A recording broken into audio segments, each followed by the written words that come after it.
the odd couple. Um, this is Richard Green. We got started talking about a wide range of topics that started from the fact of normally when you see somebody who looks like you and somebody who looks like me, you don't necessarily think that they're comrades. You don't necessarily think that they got a lot of common, and we found that we did. So what was one thing that we talked about that is that we felt needs to be addressed? The demographics of the environments, just basically how these environments pretty much weigh and produces the type of individuals that we see here today. The environment produces the individuals that we see here today. So anytime we're dealing where we can say the zip code may produces a collective group of people that make 100 or 6 figures a year, versus you cross over to another zip code and the substantial income is maybe $24,000 or $25,000 a year. That's a substantial difference. So what's going to be different? What does that look like?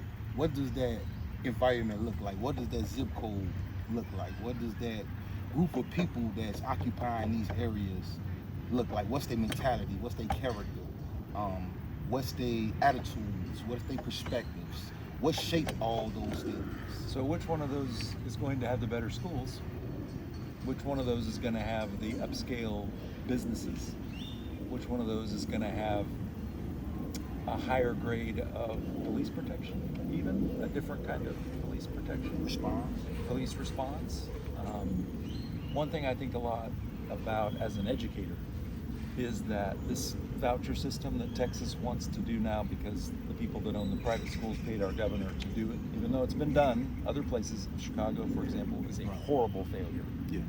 Because what happens is everyone who can be mobile, someone who can get a ride or can find themselves, they get out of the neighborhood schools, especially the poor, your South Oak Cliffs, even in Garland, there's places, your poorer neighborhoods are going to lose everybody that can possibly leave. So what's left behind? You have underfunded schools, kids who need the education the most, with the worst teachers, because most teachers aren't going to sign up for that. They're going to make less money working in those schools. They're going to deal with more discipline, all of the issues that make teaching harder than it already is inherently. And this is all created, as you said, a lot of it is by zip code. Well, I look at the thing, even in those zip codes, I'm gonna take it a step further. I believe in accountability. It has to be accountability involved in anything for change to occur. So now the next question is, who's accountable for the behavior, the attitudes, and the structure that comes behind those zip codes? And I know the first response, people will be like, oh, the government is responsible. Yes, the leaders and the powers to be is responsible for it. Yes, I will give credit to that partially. I'm going to say it's partial, but me, just as a whole, it's the community. We have to start taking back the leadership. Take back the leadership role. When you see somebody or you see an individual maybe, doing things or acting in ways that we may not like, instead of judging them, get to know them. Give yourself a task. It's easy to just see something and point your finger at it and just judge it, condemn it, and ridicule it, versus without getting an understanding as a whole. It got to be something to why this performs and acts this way. Nothing acts of its own. Right. Causation.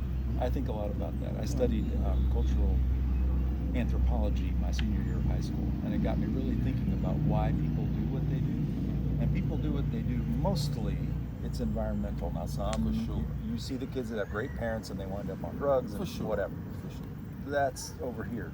But for the most part, what we see is a product of the environment. So when you see a zip code, the Supreme Court just gutted the Voting Rights Act.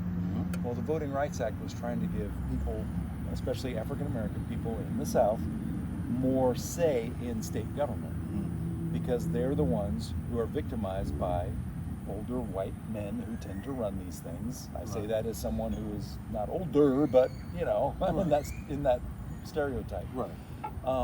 But I see it that you are going to stay in power for some reason, rather than trying to appeal to those areas, you're going to try to appeal to the areas that have the money and try to neutralize the rest. And this helps create those environments. But the other thing, and this was something we had talked about, that the absence of fathers in the young African American community. I shared with you when I taught 6th grade English and reading one year, gen ed, and it was very frustrating for me. And I identified 18 young men who could not read on grade level, because in the state of Texas, statistically, if you are in 6th grade, you get through the end of 6th grade and you can't read on grade level, you're going to be in prison at some point. Wow. Statistically, that is how they build prisons in Texas, based on that statistic. That's statistic. It is staggering. Wow. And so I went to my principal right before Christmas break and I said, I've identified 18 students who can't read on grade level.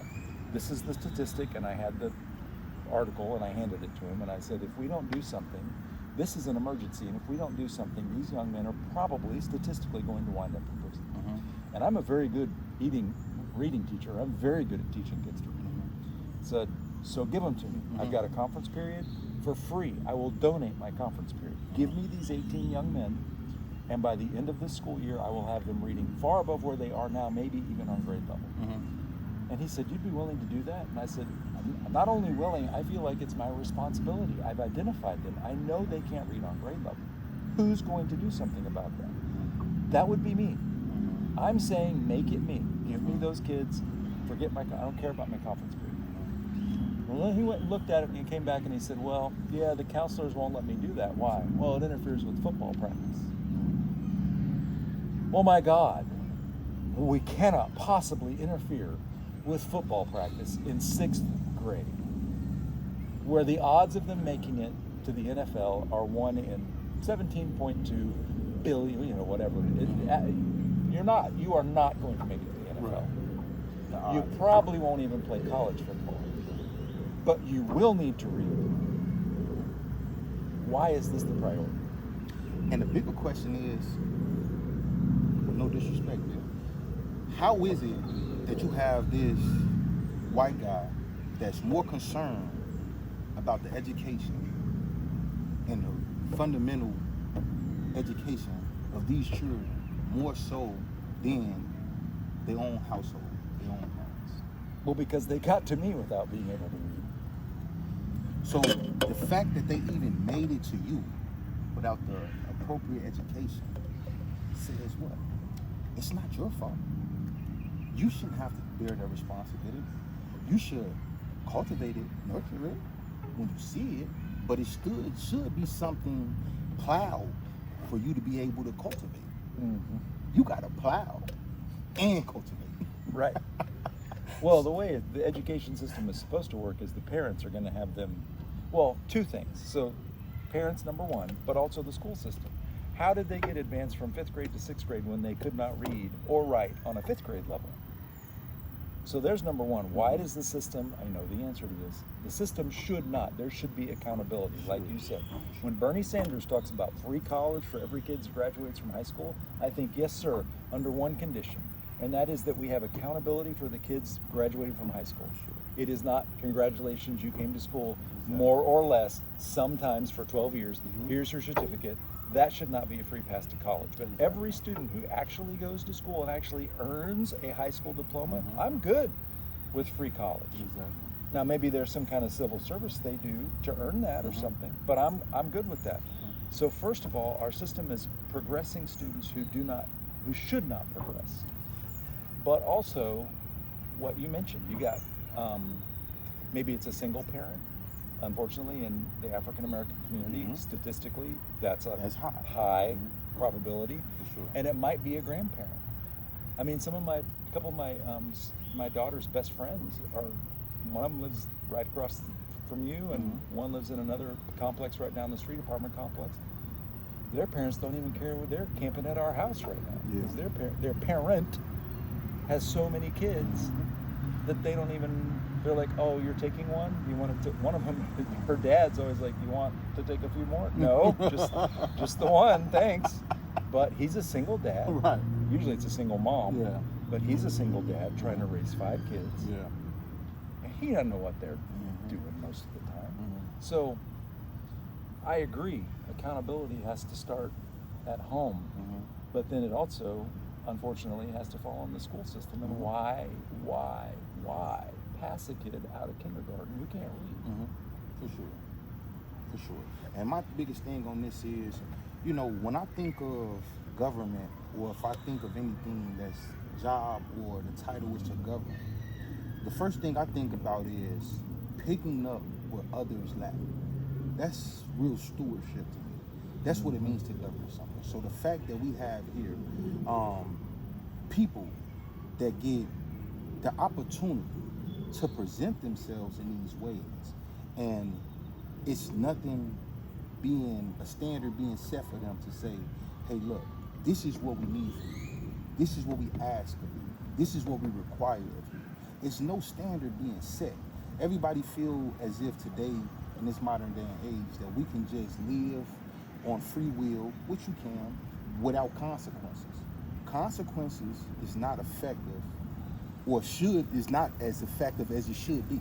We should have a system where consequences is effective. You know, if your child is missing X, Y, and Z's amount of days of school, yes, the parents should pay for that. The parents should be held accountable for that. If your child is reading or performing under a certain grade level, the parent should be held accountable for that. Now, if the parent is held accountable and the parent take accountability and say, hey, I just don't know what I'm doing, now it's on the government to say, hey, you know what? We're going to start a foundation to where we educate single parents to teach them and hold them responsible on how to teach, on how to understand, on how to give clear-cut understanding and parenting to their child. We have many other things that we fund, whether it's anything that's important when it comes to the Voting Act. We'll certainly fund AI data centers. Yeah, the funding for that business came instantly, but the funding for impoverished individuals that's having a hard time advancing, there's not no funding for that. In fact, we have the opposite. They're trying to they don't want to do, well, first of all, they don't want to do Planned Parenthood. They don't want to help young people make decisions about how and when to have babies, which is a huge issue in the poor population. Right. I mean, huge. Right. Then you don't have early childhood education, which there is not a study that's been done that doesn't show that early childhood education can be the most critical thing in the success or failure of a student, whether or not they go to college, is based on early childhood education.